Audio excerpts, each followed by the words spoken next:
और सुर्खियों के बाद खबरों पर नजर विस्तार से। प्रधानमंत्री नरेंद्र मोदी रविवार को कर्नाटक का दौरा करेंगे, जहां वो बेंगलुरु में विकास की कई योजनाओं की सौगात देंगे।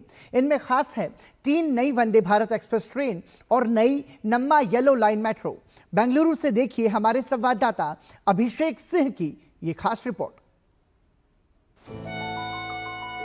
देश की रेल सफर में एक और ऐतिहासिक कदम। 10 अगस्त 2025 को मिलने जा रही हैं 3 नई वंदे भारत एक्सप्रेस ट्रेनें, जिसे प्रधानमंत्री नरेंद्र मोदी बेंगलुरु के केएसआर रेलवे स्टेशन से हरी झंडी दिखाकर रवाना करेंगे। पहली वंदे भारत ट्रेन बेलगावी से क्रांतिवीर संगोली रायण बेंगलुरु के बीच चलेगी, जो बेंगलुरु, तुमकुरू, हासन, चिक्कमगलुरु, चित्रदुर्ग, दावणगेरे, हावेरी, धारवाड़, उत्तर कन्नड़ और बेलगावी जैसे जिलों को तेज रफ्तार से जोड़ेगी। दूसरी वंदे भारत एक्सप्रेस अजनी, नागपुर से पुणे के बीच शुरू होगी, जिससे नागपुर, वर्धा, अमरावती, अकोला, जलगांव, नासिक, अहिल्यानगर और पुणे के यात्रियों को बेहतर कनेक्टिविटी मिलेगी। तीसरी वंदे भारत ट्रेन अमृतसर से श्री माता वैष्णो देवी कटरा के बीच चलेगी, जो अमृतसर, जालंधर, पठानकोट, जम्मू और रियासी के यात्रियों को तेज और आरामदायक यात्रा का अनुभव दिलाएगी। वंदे भारत है, ये हमारा फ्यूचर एक बहुत बड़ा प्रोडक्ट रहेगा इंटरसिटी ट्रैवल के लिए, जो आम आदमी की को दृष्टि में रखते हुए जो अमृत भारत ट्रेन्स है उसकी भी लॉन्च हो रही है। हम लोग वंदे भारत स्लीपर भी लॉन्च करने जा रहे हैं। ये धीमे धीमे एक बहुत इंपॉर्टेंट फ्यूचर के प्रोडक्ट हो जाएंगे और 2030 तक लगभग जो वंदे भारत के प्रोडक्शन है वो उसमें काफी इजाफा होगा। वहीं देश को 3 और नई वंदे भारत एक्सप्रेस ट्रेन की सौगात के बाद बेंगलुरु के लोगों को प्रधानमंत्री मोदी एक और बड़ी सौगात देंगे, यानी नम्मा मेट्रो की येलो लाइन की। इस 19.15 किलोमीटर लंबे मेट्रो कॉरिडोर पर हर 25 मिनट में 3 चालक रहित ट्रेनें चलेंगी। यह कॉरिडोर दक्षिणी बेंगलुरु में इलेक्ट्रॉनिक सिटी होते हुए आरवी रोड को बोम्मा संद्रा से जोड़ेगा, जिसमें 16 स्टेशन होंगे। इस नई येलो लाइन के शुरू होने से दक्षिण बेंगलुरु के औद्योगिक क्षेत्रों को बेहतर कनेक्टिविटी मिलेगी और लोगों को विश्व स्तरीय आरामदायक यात्रा का आनंद। साथ ही सबसे बड़ी बात, लोगों को ट्रैफिक से निजात मिलेगी। प्रधानमंत्री नरेंद्र मोदी रविवार को बेंगलुरु में पर्पल लाइन और ग्रीन लाइन के बाद अब इस तीसरे येलो लाइन मेट्रो की भी शुरुआत करेंगे, जो यहाँ के लोगों को ट्रैफिक से निजात दिलाएगा और रागीगुडा से लेकर इन्फोसिस तक का विश्व स्तरीय यात्रा का अनुभव भी कराएगा। प्रधानमंत्री नरेंद्र मोदी द्वारा शुरू की जाने वाली रेल और मेट्रो से बेंगलुरु में विकास को और गति मिलेगी। कर्नाटक में चलने वाली यह 11वीं वंदे भारत एक्सप्रेस ट्रेन होगी।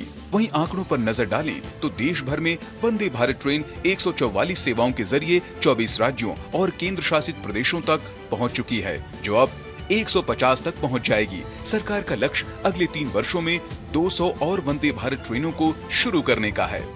निश्चित ही ये कहना गलत नहीं होगा कि बेंगलुरु से बेलगावी के बीच नई वंदे भारत ट्रेन और नई येलो मेट्रो लाइन यात्रा समय को तो कम करेंगी ही, साथ ही यात्रियों को तेज, सुरक्षित और आरामदायक सफर का भी अनुभव कराएगी। Abhishek Singh, DD news, Bengaluru. प्रधानमंत्री नरेंद्र मोदी ने अपने कर्नाटक दौरे को लेकर एक्स पर पोस्ट साझा किया है। उन्होंने अपने पोस्ट में लिखा, कल 10 अगस्त को बेंगलुरु के लोगों के बीच आने का इंतजार रहेगा। केएसआर रेलवे स्टेशन से 3 वंदे भारत एक्सप्रेस ट्रेनों को हरी झंडी दिखाई जाएगी, जिससे कनेक्टिविटी बेहतर होगी। बेंगलुरु के शहरी बुनियादी ढांचे को बढ़ावा देने के लिए बेंगलुरु मेट्रो की येलो लाइन का उद्घाटन किया जाएगा। बेंगलुरु मेट्रो फेज 3 की आधारशिला रखी जाएगी। शहर में एक सार्वजनिक कार्यक्रम को भी संबोधित किया जाएगा।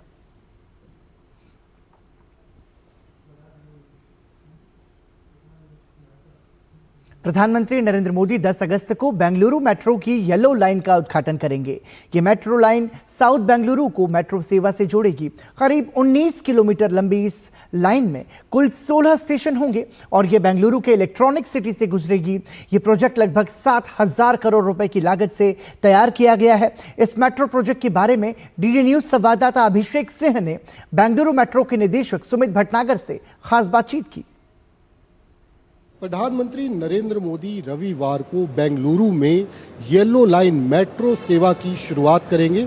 क्या है इस मेट्रो लाइन की खासियत, इस पर बातचीत के लिए हमारे साथ मौजूद है सुमित भटनागर जी, जो इस पूरे प्रोजेक्ट के डायरेक्टर हैं। हम उनसे बात करते हैं। सर, इस प्रोजेक्ट की क्या स्पेशलिटी है, कितना लंबा है, क्या कॉस्टिंग है, क्या इसकी खासियत? देखिए, ये करीब 19 किलोमीटर लंबा सेक्शन है। इसके अंदर 16 स्टेशंस हैं और ये मेट्रो लाइन जो है येलो मेट्रो लाइन कहलाएगी। और ये इलेक्ट्रॉनिक्स सेक्टर जो है, इलेक्ट्रॉनिक सिटी जिसको हम कहते हैं, इसमें बड़ी बड़ी कंपनियां यहाँ इलेक्ट्रॉनिक सेक्टर की हैं, सॉफ्टवेयर की हैं, उस एरिया से ये लाइन पास होती है। और इसका लगभग खर्चा करीब 7,000 करोड़ का अधिक का इस पर खर्च हुआ है, लागत है। ये भी एक तरह का नया प्रयोग है और ये यातायात में सुविधा देने में बहुत मदद करेगा। सर, क्या 16 मेट्रो स्टेशन जो है, क्या ये पूरे ऑपरेशनल हो जाएगा इसकी शुरुआत के साथ? जी, सारे 16 जो मेट्रो स्टेशंस हैं वो सभी ऑपरेशनल हो जाएंगे। दक्षिणी बेंगलोर को ये कनेक्ट कर रहा है। कितना ट्रैफिक रहता है सर? अमूमन बेंगलोर में ट्रैफिक भी हम देख रहे हैं बहुत ज़्यादा है। ऐसे में ये सार्वजनिक परिवहन जो है मेट्रो, इससे लोगों को कितना समय की बचत होगी, ट्रैफिक से कितना निजात होगी? इससे बिल्कुल ट्रैफिक और समय की बचत होगी और इसको बताया जा सकता है क्योंकि ये बहुत बड़ा बिजी रोड है। होसूर रोड पूरा हाईवे है, उस पर बहुत ज़्यादा ट्रैफिक रहता है और बहुत सारी इंडस्ट्री उधर होने के कारण बहुत लोग उधर जाते हैं, तो उन सबको इससे लाभ मिलने की पूरी उम्मीद है।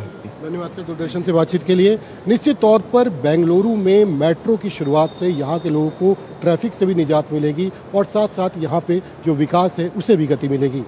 कैमरामैन जगमोहन के साथ अभिषेक सिंह, DD न्यूज़, बेंगलुरु।